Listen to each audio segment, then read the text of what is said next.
UFC 290 just took place in Las Vegas. And while we did have a lot of questions answered, there are still some that we need answers for.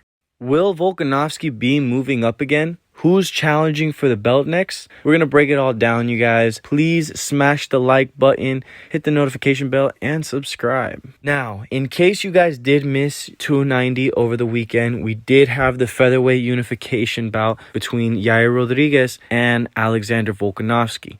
Dominant display from Volkanovski. He's been showing us time and time again that even at the highest level, he's still getting better as a fighter. He went ahead and finished Yair in the third round after rocking him. It was an amazing performance. Very heartbreaking for me to watch because I was rooting for Yair to win. But nonetheless, Volkanovski got the job done.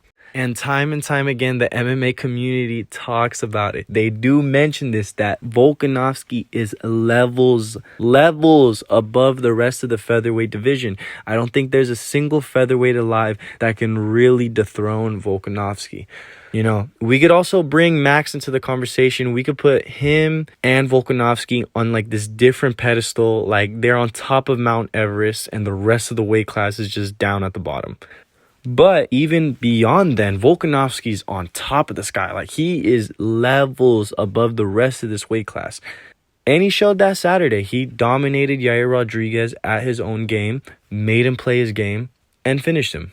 Now, after the fight, we might have got a little teaser of what's coming next. Literally moments after the pay-per-view ends, cameras catch Ilia Topuria and Volkanovski facing off. If you guys do remember, 2 weeks back, Ilia had the dominant 5-round decision win, 5-0 against Josh Emmett. And this whole fight week, media members have been asking Volkanovski, will Ilia Topuria be next for him? I wasn't that impressed, you were. But I'm glad that everyone's impressed because, again, that'll just hype up a future fight. Now, today, however, he was on the MMA Hour with Ariel Helwani, and he had this to say. There's confidence, and then there's the delusional. Again, I don't mind the bloke. And I'm talking to Ilya, if he's watching, please don't fight Max. Just don't fight Max. All right, let's just not let that happen. Okay. Let me be the guy to beat you up. To me, I think that Volkanovski needed to face off with Ilia for him to really consider him as the next title contender at featherweight. However, I do not think that this is the fight that is going to happen. And I know, I do not want to upset MMA fans everywhere, but here's my reasoning. Before I get into it, I will give you my personal take on it. I don't want to see Ilia Topuria fight Volkanovski just yet. As of this recording, he is number 5 in the world. And right in front of him, you have Arnold Allen, you have Brian Ortega, Max Holloway, and Yair Rodriguez.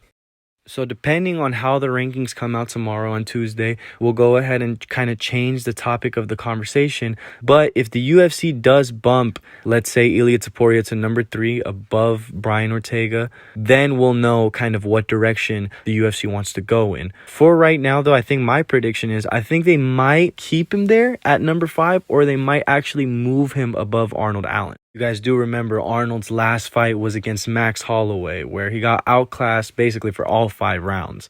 But he did fight Max Holloway. Rankings or not, I even think that the UFC does not want to put this fight next. Earlier today, Helen Yee tweeted out saying that Dana White says that they're close to finalizing UFC Spain. When you think of the guys that are doing it for Spain right now, I think Joel Alvarez and Ilia Topuria obviously come into mind. But I think obviously you would have to put Ilia Topuria as the main event. Like, there's no question about it. Now, my question is, if Dana White wants to do UFC Spain, looking at that we're only at the 7th month of the year, that means that that card would most likely be for this year. And basically every pay-per-view is booked up from now to December, so this would probably be a fight night card. So for sure, we won't have Volkanovski on that card because Volkanovski is a world champion, pound for pound. You're going to have him on the pay-per-view, of course. So if you're going to have Ilia Topuria headlining, you're not going to put him against Volkanovski, right? So who does Ilia Topuria fight next? Right now, Ilia has 2 options. Either fight up or fight down. If not Volkanovski, Topuria said that he wants... If they offer me to fight with Max Holloway in Spain, let's do it. If not, I'm gonna wait for my title shot. That's all. We all know basically Max Holloway is the number one featherweight in the world outside of Volkanovski. You know, in the rankings, he should be number one.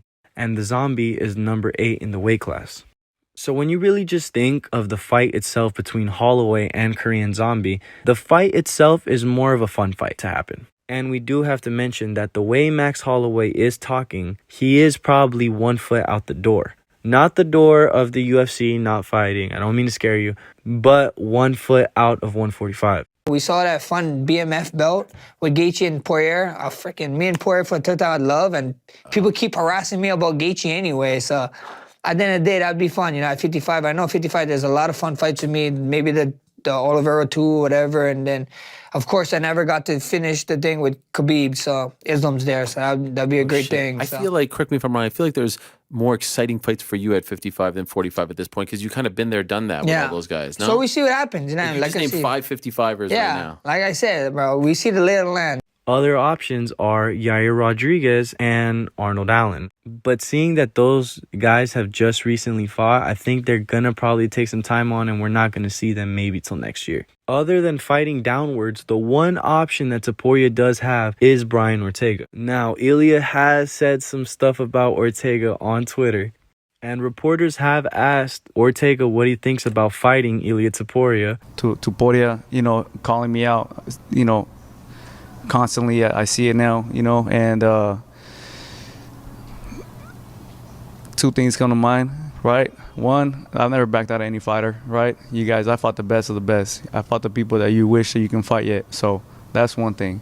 Two is I'm not even able to fight. So let me get back on my shit. Let me get back to training, and that's it. But people forget about Calvin Kattar. This is the same guy that came back from that horrible loss to Max Holloway and completely derailed Giga Chikadze. Calvin was seen at the UFC fan event this last weekend and is now in Medellin, Colombia. And in a recent interview, his head coach had this to say.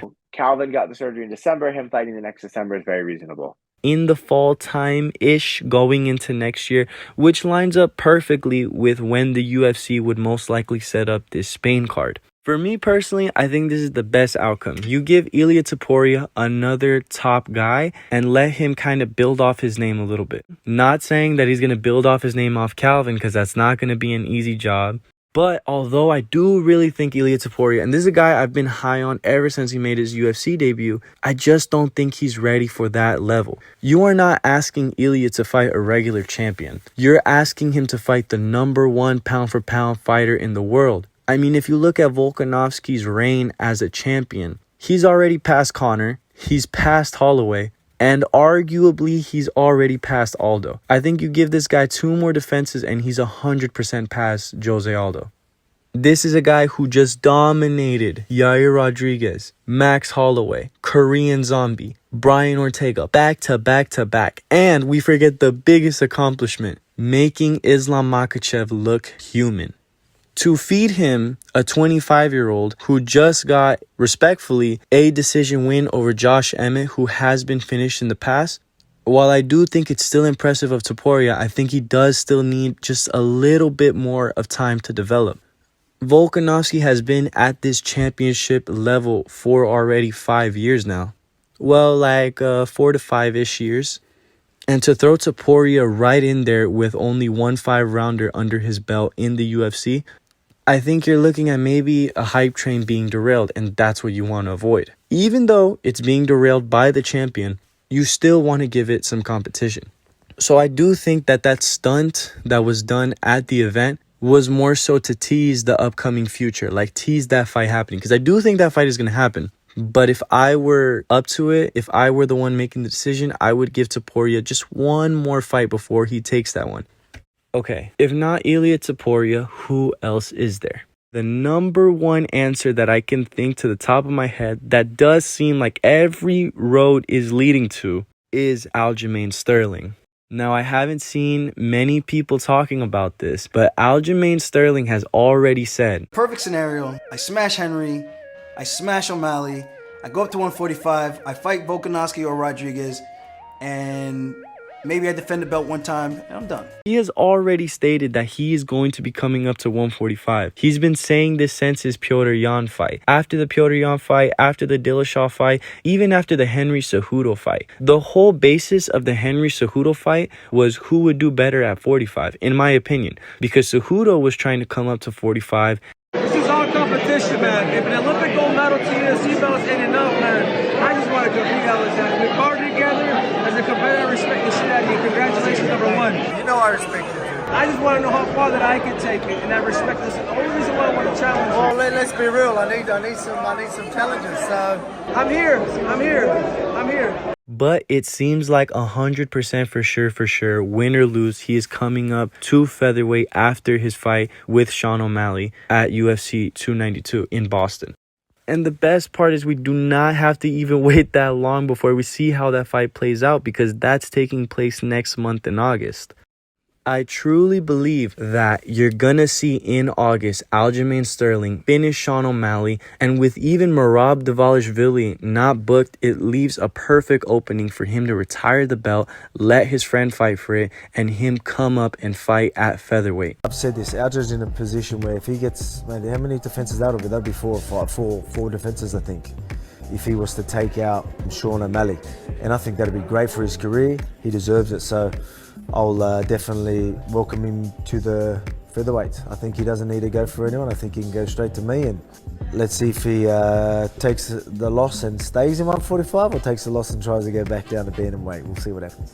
And, regardless of the controversies or not, as a champion, he's defended Petr Yan, former champion, TJ Dillashaw, former champion, Henry Cejudo, former champion, Sean O'Malley, question mark. We're going to see what happens. But he has said, regardless, I'm going to featherweight and I'm staying at featherweight. He's a huge bantamweight. He cuts a lot of weight to get down there. I mean, I've seen this guy in person and he's just massive. You wouldn't believe he makes 135. But ultimately, to round out the video, the featherweight title will not be defended this year, and let me tell you why. Reports have just come out that Volkanovski suffered a hand injury and is going to require surgery. And with knowing how active he is, he's probably going to be out for the next couple of months and is potentially targeting a return later on in the year. But that's the tricky part. Will the UFC schedule Volkanovski and Ilia Topuria later on this year?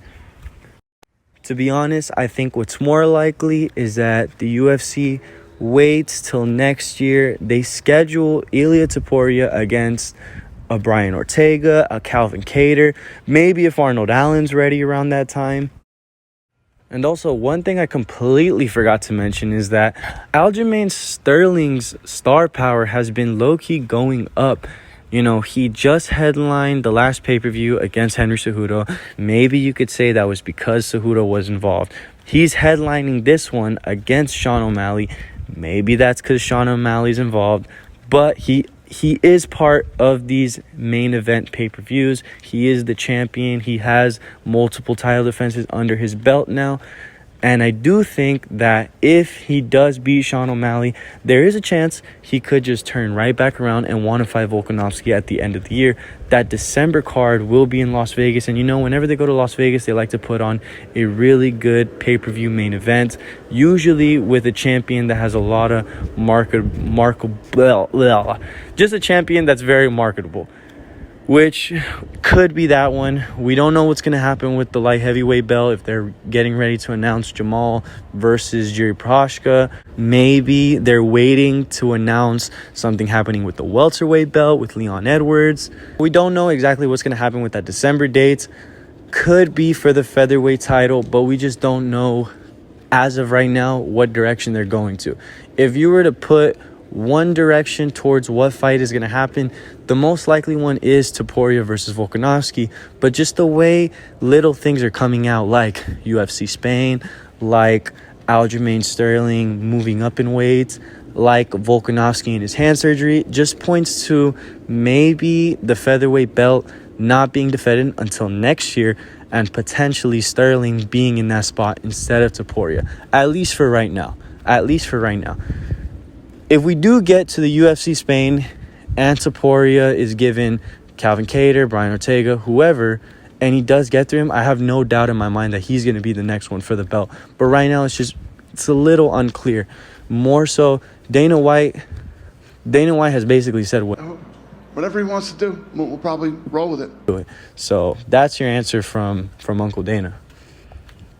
But I want to know what you guys think. Who is next for Volkanovski?